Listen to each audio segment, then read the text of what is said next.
আল্লাহর কাছে সবসময় বলবেন, আল্লাহ অতটুক সম্পত্তি আমাকে দাও, আমার সন্তানকে দাও, আমার পরিবারকে দিও, যে সম্পত্তি পেলে দুনিয়ার কারো কাছে ভিক্ষার হাতও পাততে হবে না, তোমাকেও ভুলে যাওয়া যাবে না।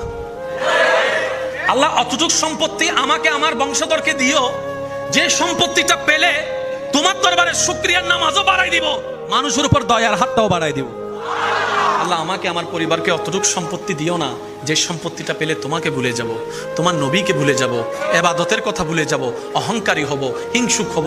আল্লাহ সেই সম্পত্তি দিও না, যে সম্পত্তি পেলে দুনিয়াতেও লাঞ্ছনা, আখেরাতেও লাঞ্ছনা। ওই সম্পত্তি দিও না, অতটুক দাও যতটুক পেলে মাথা উঁচু করে দুনিয়ার সামনে বাঁচতে পারবো, আর সময়ে সময়ে নামাজের মাধ্যমে তোমার দরবারে মাথা ঝুঁকায়ে সিজদা দিতে পারবো।